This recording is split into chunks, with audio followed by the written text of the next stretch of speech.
Well now, we've dealt with the brief introduction of the JWs and of Mormonism and of Christian Science of the 1800s. A time in which Satan again was let loose, not fully let loose, because he is chained by Jesus Christ, but sufficiently as to turn the world upside down. It was absolute hell upon earth to be living in those times. Imagine for a moment, all right, you're coming out of the 1700s, okay, everything is peaceful, everything is a slow pace, everything is quiet. Then all of a sudden it's as though overnight you're working in a field and your job's gone because of mechanization. You've never known this before. Your generations of your families never known this before. All of a sudden this is here. And then there's these cities with factories, mills churning away there, mines all over the place, huge industrial world being created, and there's no stopping it. Life has become a noise and confusion and havoc and chaos. Everything that you've known is gone, and you can't grasp hold of it. It's ahead of you. It's taking over. And you've got to go out from the fields, the rural life, in order to get a job in the urban centres. There's a mass of people. You're not used to this. The psychological state of people was in absolute, for want of a better word, confusion and uproar. All strangers. You've grown up with people in the village, in the rural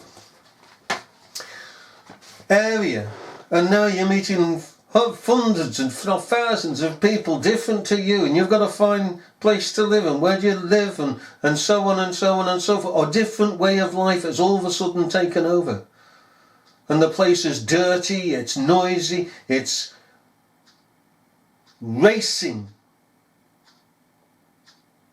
ahead. Everything is in a hurry. Everything is centered around money and wealth and arrogance, and every pernicious way to use man to get money. Money, money, money. Grab, grab, grab, grab. And it doesn't matter if they enslave the people. This was the times of all the false religions. False religions coming up and seeing the niche that people wanted something constant, something to trust in, to be befriended by, because it was unfriendly, totally unfriendly. I don't know you, you don't know me, you're passing, I'm passing in this city, and that's it. All the fellowship and communion of a rural life had gone. And these Ellen Whites, and Joseph Smiths, and Charles Taze Russells, and the Reverend movement, and the Irvingite movement, and so on and so forth, Helen Belaski, all rose up to befriend the people. And what for? Money and prestige. Money and prestige. The focus was on self. How you can use and abuse men. They were just nothing. Children were nothing.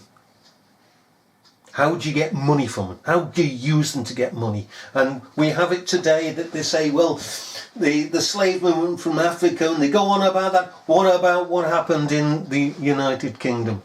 What about it happened in other countries, but specifically in England itself? Slavery, white slavery, all for money. Children, women, men, anything. Didn't matter what age, didn't matter what sex the person was. It was all about money. Can I get money out of you? Can I abuse you, enslave you into this? Government began to see, right, oh yeah, you can get children down mines. Get them out of the orphanages so that we don't have to pay for that child to be in an orphan. Get him down the Paggy mines. Oh yes, Joe Bloggs, get him up a chimney. Get him in a mill. It's all about money. Money, money, money. Grab, grab, grab, grab, grab. Satan certainly was on the loose. And as we say, in the midst of all this hell, rose the wicked even more. Absolutely wicked. Proclamations.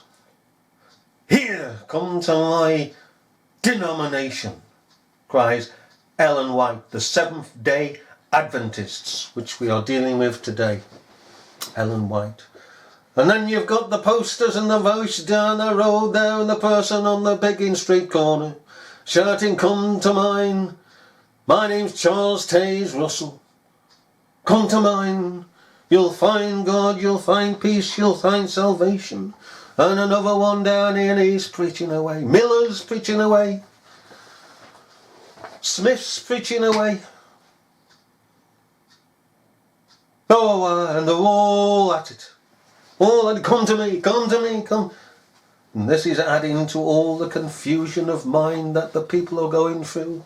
All this darkness and chaos and hell. Absolute hell. It's often been said by engineers that they would love to have lived between the 1700s and the 1800s, but not to take residence in that period because of the engineering aspect. And they said never, couldn't take that period. Just couldn't take it. Vile, absolutely vile. People treading over one another.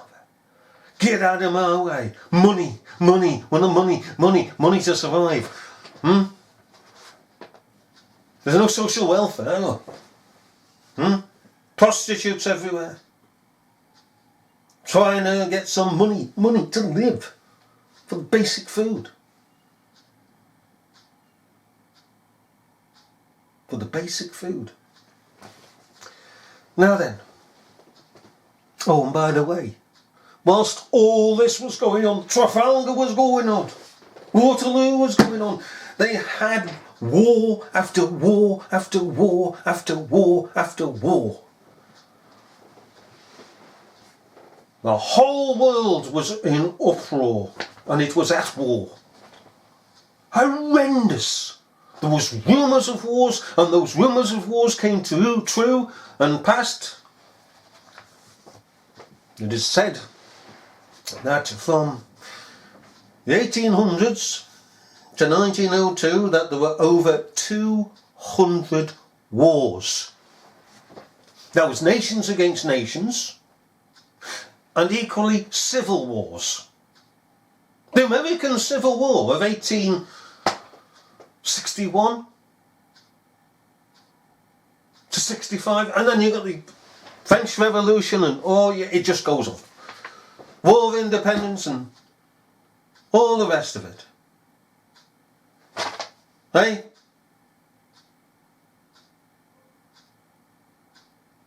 And it all began, we can actually trace, I mean, when we say over 200 wars from the beginning of the 1800s to the 1902, we then can go back to where the beginning of the Industrial Revolution began, within the so-called Great Awakening of the 1700s. There's wars going on there. French Revolution, for starters, and the invasion of course, England by the French. And that's another story. But still, but it was hell. And so we have the background for all these denominations arising. And there were demons. There were demons behind them.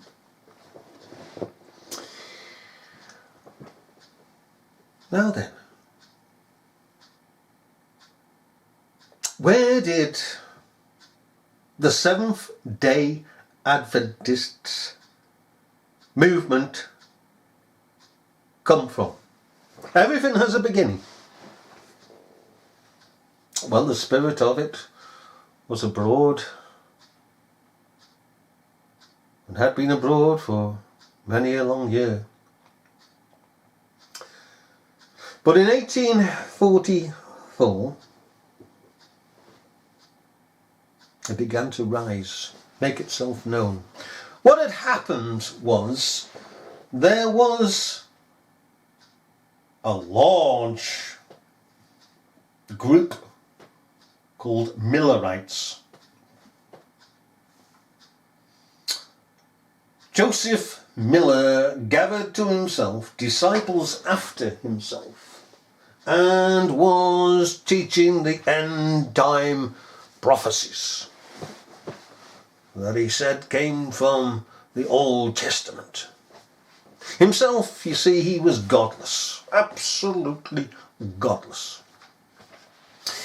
He said this and that from the Old Testament is going to come to pass. Oh yeah? So you're calling Christ a liar? Because Christ fulfilled the Old Testament. He is the fulfillment of the Old Testament.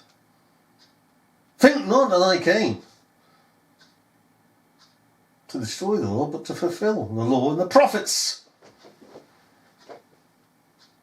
He fulfilled the prophets. He said he fulfilled the prophets. Miller and the rest of them say, no, he didn't because of this scripture over here in the Old Testament. Well, you're calling Christ a liar.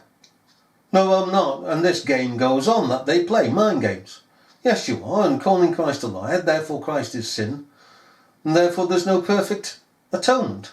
And your doctrine follows on there is no perfect atonement. That atonement must come through accepting Christ and the law. So you doubly attack Christ, okay? You're just wicked. Now, Miller, Joseph Miller had this great big group that come and worship at his footstool. Oh, Miller this, Miller that, Miller the other. You're not joining the Miller group? Oh, come on, he's a lovely speaker. Oh, fancy. Oh, you know, today his posters would be everywhere. Come on, love. Let's go down here to this stadium. Hey, and listen to Joseph Miller. Well, he predicted, didn't he not, that in 1844, and I believe it was just after 2 o'clock in the afternoon, that Christ would return and set up his kingdom upon earth for 1,000 years. Well, everybody was in expectation. It's going to come. Christ is going to come. And truly the people were in expectation. And the sorry and sad thing about that is that as the people watched for the day to arrive, there'd equally been those behind them and would come after them called neo-evangelicals, and we'll go into that in a moment. But this day didn't arrive. The day didn't arrive. The date arrived, but the day of Christ being seen upon earth with 1,000 years of peace and harmony amongst all this massive universal evil didn't arrive. Of course, the natural spirits of persons just went straight down, and they got angry, and they got more than words can actually express. The detestation of that man.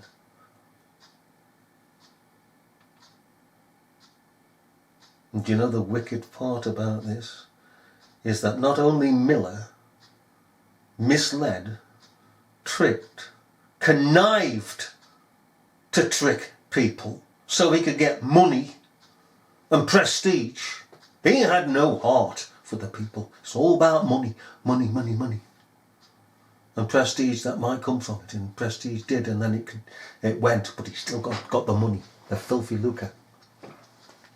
The thing about this was that the poor people was also inflicted by the Charles Grandison Finneys of the period, the C.H. Spurgeons of the period, the D.L. Moody's of the period, and others, because they all promised them hope, and hope didn't appear.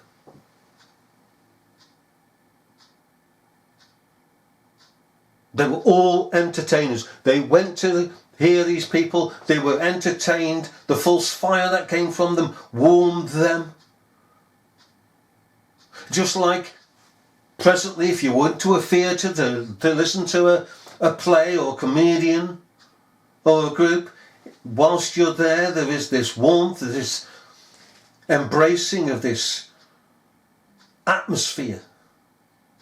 But once you go out the doors, you've come back to reality. Once the neo-evangelical Millerites, Millers of this world left the stage, the people were then left with reality.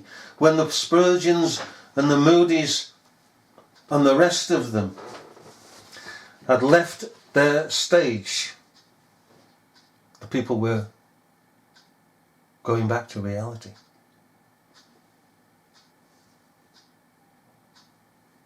And of course it was said, by the way, of C.H. Spurgeon that the people went just for entertainment. Because he was a wordsmith, they loved the way he spoke. They didn't go for anything else. It was an entertainment. And it's like they would go to a vaudeville act. They simply went to also C.H. Spurgeon on the Lord's Day. Okay? Now then, we're getting carried away. Seventh-day Adventists, okay, they all basically that denomination, the Millerites denomination collapsed. Left in the ashes was the likes of Ellen White, okay.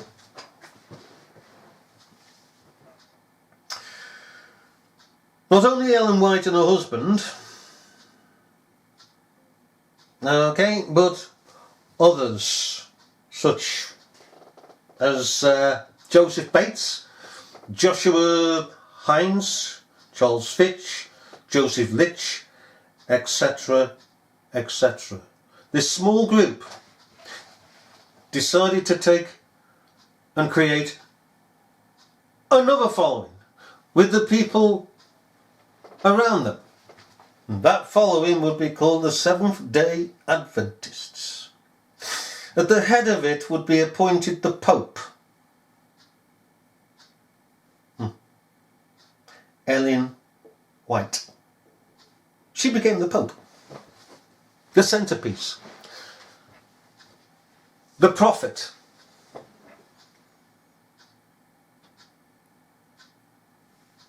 Now then,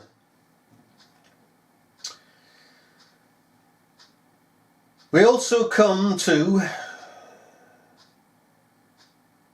in the creating of the Seventh-day Adventists, the term Seventh Day. Now that was by Thomas Peeble. came up with that. He'd been influenced by a young lady called Rachel Oakes Preston, a young lady, to accept Saturday as the seventh day Sabbath. So we have the seventh day Adventist, the Advent.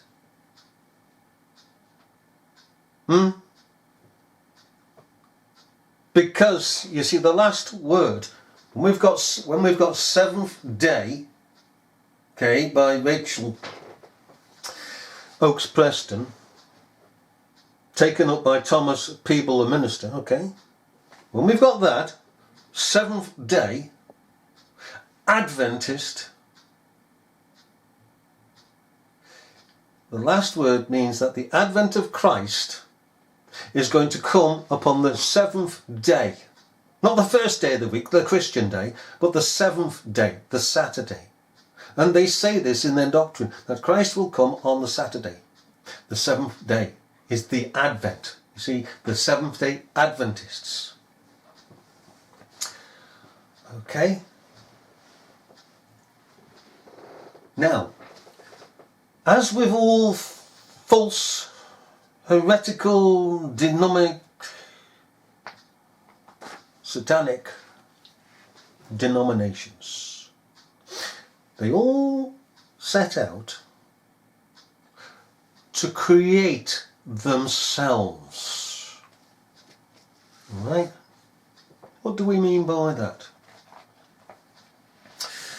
Well, they go further than a normal denomination that would set itself up upon Christian